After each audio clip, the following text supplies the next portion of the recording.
Hello, welcome back to my channel. So, ഇന്നത്തെ video വരുന്നത് Amazon fashion whole ആണ്. So video start ചെയ്യുന്നതിൻ്റെ മുതൽ സബ്സ്ക്രൈബ് ചെയ്തില്ലെങ്കിൽ എന്തായാലും സബ്സ്ക്രൈബ് ചെയ്യാൻ മറക്കില്ല. പിന്നെ എൻ്റെ ഇൻസ്റ്റാഗ്രാമിൽ ലിങ്കൊക്കെ താഴെ കൊടുത്തിട്ട് സൈഡിൽ ഫോളോ ചെയ്യുക. അപ്പോൾ നമുക്ക് നല്ല വീഡിയോ സ്റ്റാർട്ട് ചെയ്യാം. സോ ഒന്ന് റാൻഡം ഫാഷൻ ഹോളാണ്. ഇന്ന് ഞാൻ ഡ്രസ്സ്, ടോപ്സ്, പിന്നെ പാൻസും കാണിച്ചു തരുന്നുണ്ട്. ഏറ്റവും ഫസ്റ്റ് വരുന്ന എൻ്റെ ഫേവറേറ്റ് ആയിട്ടുള്ളൊരു ഡ്രസ്സാട്ടോ. ആക്ച്വലി ഇതൊരു ഗൗണാണ്, ഒരു പാർട്ടി വെയർ ഗൗണാട്ടോ. നല്ല ബ്യൂട്ടിഫുൾ ആയിട്ടുള്ള ഗൗണാണ് ഇത്. മിസ് ചേസ് എന്ന് പറഞ്ഞ ബ്രാൻഡിൻ്റെയാണ്. സ്ലീവ്ലെസ് ഗൗണാണ്. ഷെയ്ഡ് വരുന്നത് ഡസ്റ്റി ലാവൻഡർ എന്ന് പറഞ്ഞ ഷെയ്ഡാട്ടോ. ഇവിടെ ആണെങ്കിൽ ഇങ്ങനെ സ്വീക്കൻസ് പിന്നെ ബീഡ്സിൻ്റെ ഒക്കെ വർക്ക് ഉണ്ട്. ഞാൻ ക്ലോസപ്പിൽ വർക്ക് കാണിച്ചു തരാം കേട്ടോ. സ്ലീവ്ലെസ് ഗൗണാണ്. പിന്നെ ഇവിടെ ആണെങ്കിൽ ചെറുതായിട്ട് പ്ലീറ്റ്സ് ഉണ്ട്. ഫ്രണ്ടിലും ബാക്കിലും പ്ലീറ്റ്സ് ഉണ്ട് ഇവിടെ. പിന്നെ അടിയിലേക്ക് നല്ല ഫ്ലെയർ ഉണ്ട് കേട്ടോ. നല്ല ഫ്ലെയർ ഉണ്ട്. ആൻഡ് ഇവിടെ ലൈനിങ് ഇല്ല കേട്ടോ. ഇത്രയും ഭാഗത്ത് ലൈനിങ് ഇല്ല കേട്ടോ. ഈ ഒരു ഭാഗത്ത് നല്ല കംഫർട്ടബിൾ ആട്ടോ വെയർ ചെയ്യാൻ. ഞാൻ മേടിച്ച സൈസ് എൻ്റെ നോർമൽ സൈസ് വരുന്ന മീഡിയം സൈസാണ്. ഞാൻ ഒരു സൈസ് അപ്പാട്ടോ പർച്ചേസ് ചെയ്ത് ലാർജ് സൈസാണ്. എനിക്ക് കറക്റ്റ് സൈസാണ്. ഞാൻ മുന്നേ മിസ് ചേസ് എന്ന് പറഞ്ഞ ബ്രാൻഡിൽ നിന്ന് ഒരു ഗൗൺ പർച്ചേസ് ചെയ്തിട്ടുണ്ടായിരുന്നു. അതും അടിപൊളിയായിരുന്നു. പിന്നെ ഈ ഒരു ഗൗണിനാണെങ്കിൽ രണ്ട് സൈഡിലും പോക്കറ്റ്സ് വരുന്നുണ്ട്.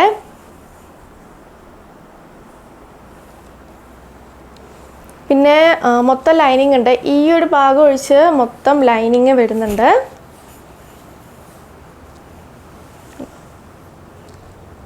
ലൈനിങ് ഉണ്ട്. ആൻഡ് ഞാനത് പർച്ചേസ് ചെയ്തത് 1798 റുപ്പീസിനാണ്. പിന്നെ ഞാൻ മേടിച്ച സൈസ് എൻ്റെ നോർമൽ സൈസ് വരുന്ന മീഡിയം സൈസാണ്. ഒരു സൈസ് അപ്പാണ് ഞാൻ പർച്ചേസ് ചെയ്തത്. ലാർജ് സൈസാണ് ഞാൻ പർച്ചേസ് ചെയ്തത്. അടുത്തത് ഈ ഒരു ക്യൂട്ട് ടോപ്പാണ്. ഓൺലി എന്ന് പറഞ്ഞ ബ്രാൻഡിൻ്റെയാണ്. ഇങ്ങനെ സ്ക്വയർ നെക്കാണ് വരുന്നത്. പിന്നെ ഇവിടെ ആണെങ്കിൽ ഇങ്ങനെ എംബ്രോയ്ഡറി ഉണ്ട് കേട്ടോ. ഞാൻ ക്ലോസപ്പിൽ കാണിച്ചു തരാം. പിന്നെ ബാക്കിൽ ഇവിടെ എലാസ്റ്റിക് വരുന്നുണ്ട്. ഞാനാണെങ്കിൽ ഒരു സൈസ് അപ്പാട്ടോ പർച്ചേസ് ചെയ്തത്. നോർമൽ എൻ്റെ സൈസ് വരുന്ന മീഡിയം ആണ്. ഞാൻ ഇത് ലാർജാണ് പർച്ചേസ് ചെയ്തത്. അപ്പോൾ ഒരു നല്ല കംഫർട്ടബിൾ ആയിട്ടുള്ള ഫിറ്റാട്ടോ. ഈ എലാസ്റ്റിക് ഒന്നും ഇങ്ങനെ ഭയങ്കര ടൈറ്റായിട്ട് എനിക്ക് ബാക്കിൽ നിൽക്കുന്നില്ല. കാരണം ഞാൻ ഒരു സൈസ് അപ്പല്ലേ പർച്ചേസ് ചെയ്തത്. ആൻഡ് ഇതിൻ്റെ മെറ്റീരിയൽ ആണെങ്കിൽ ഇവിടെ കോട്ടൺ എന്നാണ് കൊടുത്തിട്ടുള്ളത്. പക്ഷെ ഒരു കട്ടിയുള്ളൊരു ടൈപ്പ് മെറ്റീരിയലാട്ടോ. നല്ല കട്ടിയുള്ള ഒരു മെറ്റീരിയലാണിത്. ബാക്കിലാണെങ്കിൽ ഇവിടെ എംബ്രോയ്ഡറി ഒന്നും വരുന്നില്ല കേട്ടോ. ഫ്രണ്ടിൽ മാത്രമേ ഉള്ളൂ. പിന്നെ സ്ട്രാപ്സിൽ വരുന്നുണ്ട്. ഞാനിത് പർച്ചേസ് ചെയ്തത് 690 റുപ്പീസിനാണ്. പിന്നെ ഈ ഒരു ടോപ്പിനാണെങ്കിൽ കണ്ടോ ഇവിടെ ഇങ്ങനെ പ്ലീറ്റ്സ് വരുന്നുണ്ട് ചെറുതായിട്ട്. അതുപോലെ തന്നെ ഇവിടെ എലാസ്റ്റിക് ഉള്ളതുകൊണ്ടും ഇവിടെ ഇങ്ങനെ പ്ലീറ്റ്സ് വരുന്നുണ്ട്. ഇത്ര ലെങ്ത്തുള്ള.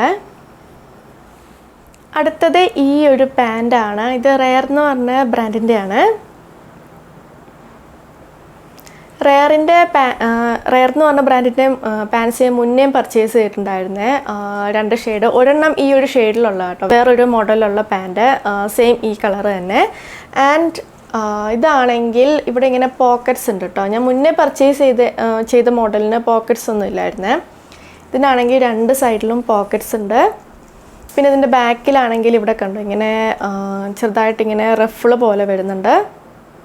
ഇവിടെ പോക്കറ്റിൻ്റെ അങ്ങനത്തെ ഒരു ഡിസൈൻ ഉണ്ട്. പക്ഷേ ആക്ച്വലി ഇവിടെ പോക്കറ്റ് ഇല്ല കേട്ടോ. ആ ഒരു ഡിസൈൻ മാത്രമേ വരുന്നുള്ളൂ. ആൻഡ് സൈഡിലാണെങ്കിൽ സിബാട്ടോ. ഇതിന് എലാസ്റ്റിക്കോ അങ്ങനെ ഒന്നുമില്ല കേട്ടോ. സൈഡിൽ സിബാണ്. ഞാൻ അത് മേടിച്ച മീഡിയം സൈസാണ്. എനിക്ക് ചെറുതായിട്ട് വേസ്റ്റ് ലൂസാട്ടോ. അപ്പോൾ ജസ്റ്റ് ഇവിടെ ഒന്ന് എനിക്ക് ഓൾട്ടർ ചെയ്ത് കൊടുക്കണം. ഒരു സൈഡിൽ മാത്രം ഞാൻ ഓൾട്ടർ ചെയ്ത് കൊടുക്കുന്നുണ്ട്. കാരണം മറ്റേ സൈഡിൽ സിബില്ലേ. അല്ലെങ്കിൽ നമുക്ക് ബാക്കിൽ ഇങ്ങനെ രണ്ട് സൈഡിൽ വെച്ചിട്ടിങ്ങനെ ചെറുതായിട്ട് ഓൾട്ടർ ചെയ്ത് കൊടുക്കാം. ചെറുതായിട്ടൊരു പ്ലീറ്റ്സ് ഉണ്ട് ഈ രണ്ട് സൈഡിലും. ഞാൻ ക്ലോസപ്പിൽ കാണിച്ചു തരാം. ഇത്രയും ലെങ്ത് ഉണ്ട്. നല്ല കംഫർട്ടബിൾ ആയിട്ടുള്ള ഫിറ്റാട്ടോ. മെറ്റീരിയൽ വരുന്നത് പോളിസ്റ്ററാണ്. അപ്പോൾ ഞാനത് പർച്ചേസ് ചെയ്തത് 906 റുപ്പീസിനാണ്. നെക്സ്റ്റ് വരുന്ന ഈ ഒരു ബ്യൂട്ടിഫുൾ ഡ്രസ്സാണ്. ഇത് ഒറിലിയയുടെ ഡ്രസ്സാട്ടോ. കോട്ടൺ ഡ്രസ്സാണ്. ഇതിലാണെങ്കിൽ ഇങ്ങനെ മൊത്തം ഫ്ലവേഴ്സിൻ്റെ ഡിസൈനാണ്. ഞാൻ ക്ലോസപ്പിൽ കാണിച്ചു തരാവേ. ആൻഡ് ഇവിടെ ആണെങ്കിൽ ഇങ്ങനെ പ്ലീറ്റ്സ് ഉണ്ട്. ഫ്രണ്ടിലും ബാക്കിലും പ്ലീറ്റ്സ് ഉണ്ട്. പിന്നെ താഴെ ഇവിടെ ഇങ്ങനെ പ്ലീറ്റ്സ് വരുന്നുണ്ട്. ഫ്രണ്ടിലും ബാക്കിലും. പിന്നെ ബാക്കിൽ ഇങ്ങനെ കെട്ടി വെക്കാൻ 2 വള്ളിയുണ്ട്. നല്ല ബ്യൂട്ടിഫുൾ ആയിട്ടുള്ള ഡ്രസ്സാണ്. പിന്നെ നെക്കിൻ്റെ ഇവിടെ ബ്ലൂ കളറിൽ പൈപ്പിംഗ് പോകുന്നുണ്ട്. നല്ല കംഫർട്ടബിൾ ആയിട്ടുള്ള ഡ്രസ്സാണ്, കോട്ടൺ മെറ്റീരിയലാണ്. ആൻഡ് ഞാനത് പർച്ചേസ് ചെയ്തത് ലാർജ് സൈസിലാട്ടോ. എനിക്ക് കറക്റ്റാണ്. നോർമൽ എൻ്റെ സൈസ് വരുന്ന മീഡിയം ആണ്, ഞാൻ ലാർജാണ് പർച്ചേസ് ചെയ്തത്. കോട്ടൺ ആകുമ്പം ചിലപ്പം വാഷ് ചെയ്യുമ്പോൾ ജസ്റ്റ് ഒന്ന് ചുരുങ്ങുമല്ലോ, അപ്പോൾ ഞാൻ ലാർജാണ് പർച്ചേസ് ചെയ്തത്. ആൻഡ് ഞാനത് പർച്ചേസ് ചെയ്തത് 741 റുപ്പീസിനാണ്. നെക്സ്റ്റ് വരുന്നത് ഈ ഒരു ക്രോപ്പ് ടോപ്പാണ്. ഇതിൻ്റെ ഈ ഒരു ടോപ്പിൻ്റെ 2 കളർ ചേഞ്ച് ചെയ്യാൻ മുന്നത്തെ എൻ്റെ ഹോൾ വീഡിയോയിൽ കാണിച്ചിട്ടുണ്ട്. ഇത് നല്ല കംഫർട്ടബിൾ ആട്ടോ വെയർ ചെയ്യാൻ. സ്ലീവ്ലെസ് ആണ്, പിന്നെ ക്രോപ്പ് ടോപ്പ് ആട്ടോ. ഞാനത് പർച്ചേസ് ചെയ്ത് ലാർജ് സൈസിലാട്ടോ. ഒരു സൈസ് അപ്പ് മേടിച്ചാൽ ഒരു നല്ല കംഫർട്ടബിൾ ആയിട്ടുള്ള ഫിറ്റാണ്. ആൻഡ് ഇതിലാണെങ്കിൽ ഇങ്ങനെ എംബ്രോയ്ഡറി വരുന്നുണ്ട്, ഫ്രണ്ടിലും ബാക്കിലും എംബ്രോയ്ഡറി ഉണ്ട്. ഇപ്രാവശ്യം ഞാനൊരു പിങ്ക് കളറാണ് പർച്ചേസ് ചെയ്തത്. നല്ല കംഫർട്ടബിൾ ആട്ടോ വെയർ ചെയ്യാൻ. ഇത് അഹ്വാൻ എന്ന് പറഞ്ഞ ബ്രാൻഡിൻ്റെ ആണ്. ആൻഡ് ഞാനത് പർച്ചേസ് ചെയ്ത് 369 റുപ്പീസിനാണ്. അപ്പോൾ ഇതാണ് നമ്മുടെ ഹോൾ വീഡിയോ. നിങ്ങൾക്ക് ഇഷ്ടമാണെന്ന് വിചാരിക്കുന്നു. ഞാൻ കാണിച്ച എല്ലാ പ്രൊഡക്ട്സിൻ്റെ ലിങ്കും താഴെ കൊടുത്തിട്ടുണ്ട്. സോ വീഡിയോ ഇഷ്ടമെങ്കിൽ ലൈക്ക് ചെയ്യുക, ഷെയർ ചെയ്യുക, കമൻറ്റ് ചെയ്യുക, പിന്നെ സബ്സ്ക്രൈബ് ചെയ്യാൻ മറക്കല്ലേ. സോ നമുക്ക് അടുത്ത വീഡിയോയിൽ കാണാം. ബൈ.